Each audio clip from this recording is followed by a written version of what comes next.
It started with a knock on the door, a soft, hesitant knock that would change everything. In that moment, Monica Alves didn't realize she was opening her home to chaos wrapped in good intentions. She wasn't a saint, but she believed in helping people. That belief would soon teach her one of life's harshest truths. Sometimes, doing the right thing still costs you everything. Monica lived in a small 2-bedroom house on the edge of town. It wasn't fancy, but it was hers. She worked part-time at the local grocery store and spent most evenings helping her teenage daughter with homework. Life was simple until the day 2 girls showed up on her doorstep, 15 and 17, polite but clearly scared. They weren't strangers, not completely. One of them, Mariah, went to school with Monica's daughter. That's how it all began, a quiet connection between 2 families that should have stayed at arm's length. The girl's mother, Stephanie Marshall, was between places. That's how she put it when she asked Monica for help. Between places sounded harmless enough, but the truth was that Stephanie was homeless, moving from one couch to another, trying to hold her life together with fraying strings.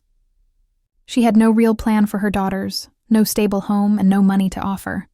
Monica didn't know much about her, but when she looked at those 2 young girls, she saw fear, and she couldn't say no.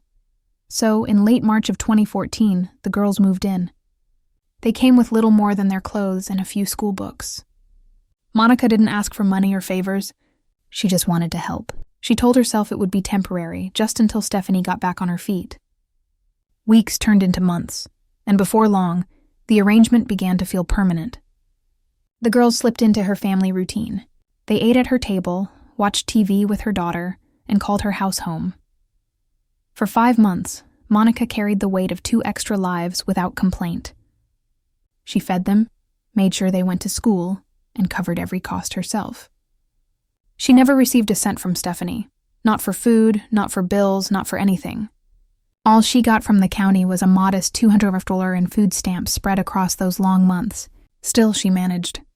It wasn't about money for her. It was about doing the right thing, even when it wasn't easy. But doing good doesn't always bring peace. Sometimes it brings storms. Mariah, the older daughter, was 17, strong-willed, restless, and on the verge of adulthood, but still a child in many ways. She started spending time with an older boy she met while living in Monica's house. Monica didn't approve. She saw trouble in the boy's eyes, the kind of reckless charm that pulled girls like Mariah into deep water. But what could she do? She wasn't their mother. She could only set boundaries and hope they listened. The tension grew as the summer heat rolled in. Arguments started small, missed chores, late nights, bad attitudes, but they built into something heavier. Then one rainy evening, everything cracked. Mariah had been sneaking out again to see her boyfriend, and when Monica confronted her, it turned into a shouting match. Words were said that couldn't be unsaid. Monica, tired and heartbroken, told Mariah to leave. It wasn't cold-hearted. It was desperate. She'd done everything she could, and still, things had spiraled out of control. Mariah left that night, carrying her things in plastic bags, walking out into the rain. She was 7 months pregnant. The next few days were a blur. Mariah's stepmother, Crystal, found out what happened and came to pick her up. Crystal was furious. She said Monica had thrown a pregnant teenager into the street, that she'd acted cruelly and without compassion. Stephanie, still barely in touch, sided with Crystal. Within weeks, Monica was being sued, accused of wrongful eviction, emotional harm, and even taking money that wasn't hers. It was madness. When the case landed in front of Judge Judy, the courtroom felt like a storm waiting to break. Monica sat on one side, calm but exhausted, while Stephanie, her daughters, and the stepmother filled the other bench with resentment. Judge Judy, sharp as ever, looked at them over her glasses like a teacher tired of excuses. "What's your name?" she asked. "Stephanie Marshall," the woman said softly. "And these 2 young ladies, they're your daughters?" Judy's voice was steady but carried weight. Stephanie nodded. "Yes, my daughters." Judy's questions came quick, slicing through the fog of confusion. "So, when did they go to live with the defendant?" "In April," Stephanie replied. "April of 2014? "Yes. It might have been the end of March, actually." "And why weren't they living with you?" "I was between places," she said again. Judge Judy frowned. What does that mean? I was moving, Stephanie mumbled. For how long? A few months, Judy leaned forward. Did you have any other children that you had to send out because you were between places? No, Stephanie said quietly. Just these two. The courtroom air was thick with discomfort. Judy's tone hardened. So you didn't know this woman, yet you let your teenage daughters go live in her house? Yes. You never met her before that day? No. And you made no arrangements to support them financially? None. She asked for none. Judge Judy's eyes widened. So she took care of your children for 5 months, and you gave her zero money? Stephanie shifted uncomfortably. Yes, 0? Judy pressed again. Yes, Your Honor. The judge paused, letting the silence bite. And now you're suing her? That was the turning point. The more Judy questioned, the clearer the picture became. Monica had received a mere $204 in food assistance. No secret welfare payments, no hidden benefits. Everything she said checked out. Meanwhile, the plaintiffs could prove nothing beyond hurt feelings and pride. But that didn't stop them from trying. Crystal, the stepmother, took the stand, her voice shaking with righteous anger. I had to come pick Mariah up, she said. This lady kicked her out in the rain when she was pregnant. Who cares? Judy snapped. Did she ask you to come? Did she owe you something? I cared, Crystal replied. She was in early labor. She had the baby 4 days later. Judy raised an eyebrow. Then that was a very long labor, she said dryly. And if she got pregnant, maybe look to her mother. The courtroom went silent. This, Judy said firmly, is a perfect example of no good deed going unpunished. Every word struck like a hammer.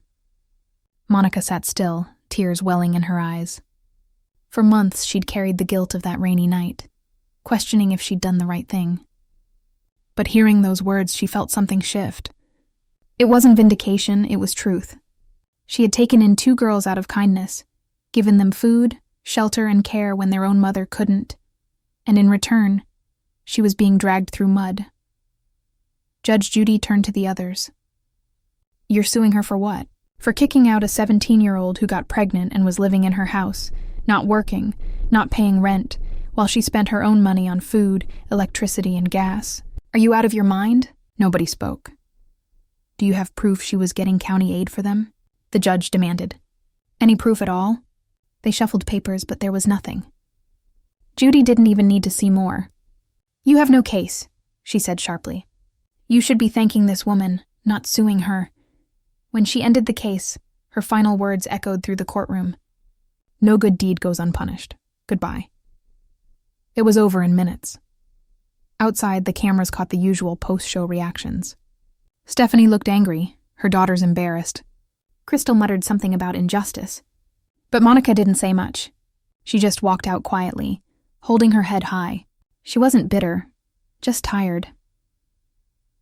Later that evening, back at her small house, she sat at the kitchen table with her daughter. The same table where those 2 girls had once eaten dinner. The same table where laughter used to fill the room before everything fell apart. Her daughter reached across and said softly, You did the right thing, Mom. Monica nodded, staring at the empty chairs.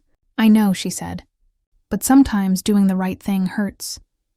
She had learned a lesson that would stay with her forever. Kindness is not a guarantee of gratitude. Some people will take your help and still blame you when life doesn't go their way, but she also knew something else. She would probably do it again. Because despite everything, that's who she was. In the following weeks, life went back to normal. She returned to work, paid her bills, and focused on her own family. The chaos faded into memory, another chapter closed.